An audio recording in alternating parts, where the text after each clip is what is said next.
Hey everyone, my name is Aman, and in this video we will talk about debt investing. People in their 20s don't consider debt instruments to be a part of their portfolio at all generally. Debt, although, is a must-have asset in a well-diversified portfolio. If you have parked close to 10 to 20% of your money in debt instruments like bonds and FDs, which are much safer than any other asset classes, and having them as a part in your portfolio gives you the confidence to take a healthy amount of risk in the high risk, high return types of assets like stocks.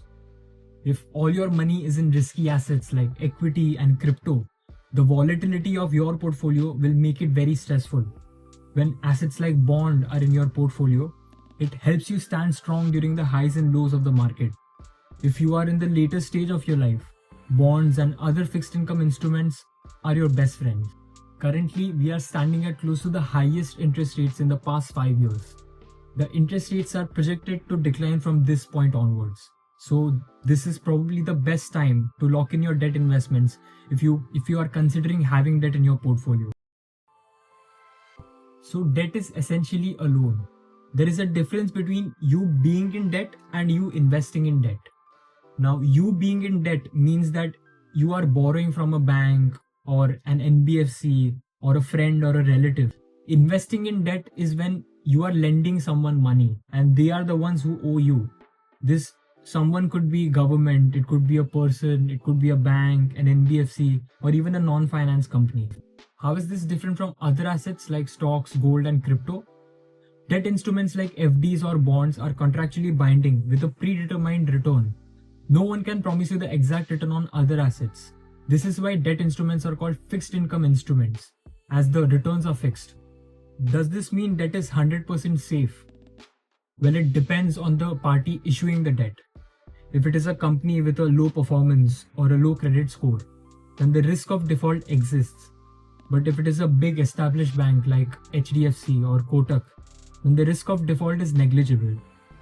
We will discuss 3 debt products so you can decide which one might be good for you. What is a corporate bond? Every company has 2 ways to raise capital to grow their business. The first is by selling shares of the company, and the second is by taking a loan. Selling shares is not always the best idea as it dilutes the ownership of the company. So they sometimes prefer to just take a loan. Now they can either borrow money from a bank, or if the interest rate is too high, they issue the bonds to the public, and that is how they raise the money. So when you buy a corporate bond, you are essentially lending your money to a company, and the bond is a contract that states when and how much the company will pay you back. Corporate bonds tend to give much more returns than bank FD. Let's look at some of the bonds that are currently live. I use a website called GoldenPie. So as you can see on the side, there is the credit risk, which tells the risk of the company defaulting. If we select AAA rated bonds, which are the safest, they provide close to 8%, which is more than the current FD rates. Now let's include AA rated bonds. These have slightly higher risk and hence higher returns. As you can see, the yield has gone up to 11 to 12%, which is great. You will be earning fixed guaranteed return of 11 to 12%. The minimum investment here is over a lakh. Now this might be too much for a person in their early 20s, and I don't recommend investing more than 20% in debt. So let's reduce the minimum investment amount to under 50k. So this is the bond that is suitable for a person like me. Now, depending on when you might watch this video, the listings here might be different. If you lower the credit rating, you might even see bonds with yields over 13%. But I would not recommend this, as the goal of debt investment is not to make exceptional returns. We can do that in the stock market, but here it is safety and stability. So the aim of parking our money in a bond that pays an interest which is higher than the inflation rate is more than enough. Your money keeps growing safely and stably. Corporate FDs are FDs made with NBFCs and not banks.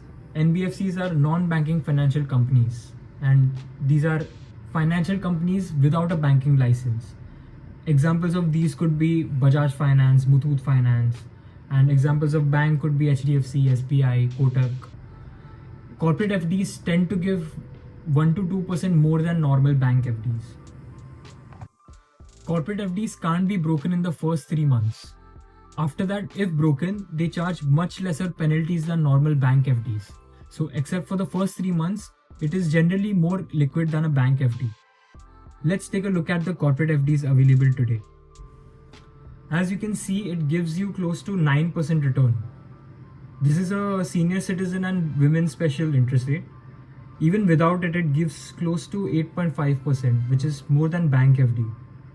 Also, you get to choose your payout method, whether you want monthly, quarterly, or yearly, or on maturity.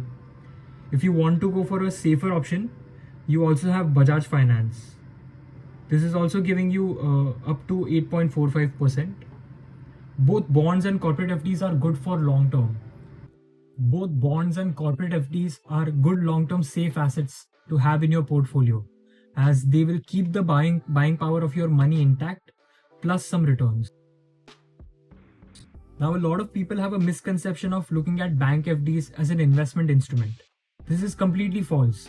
Bank FDs tend to have a lower rate of return than the inflation, so this ends up eating away the buying power of the money that you have saved. So then why should you even park your money in FDs? For two reasons. The first is your emergency fund. This is nothing but your monthly expenses times 6 or times 12. This fund serves as a fail-safe in case of a job loss or a financial emergency. If you leave your emergency fund in the savings account, you might end up using it.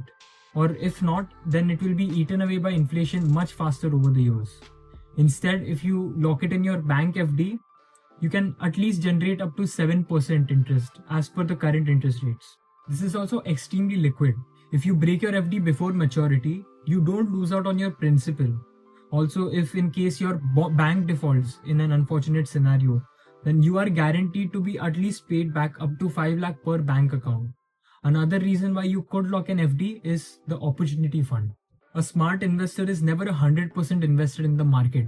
He keeps at least some percent of his portfolio in the opportunity fund. So in case if the market corrects or if he sees an asset that looks promising, then he has an option to deploy his money. Meanwhile, if you are 100% invested at all times, then you will have no option but to miss a lot of buying opportunities. That brings us to the end. If you learned something new, do like the video.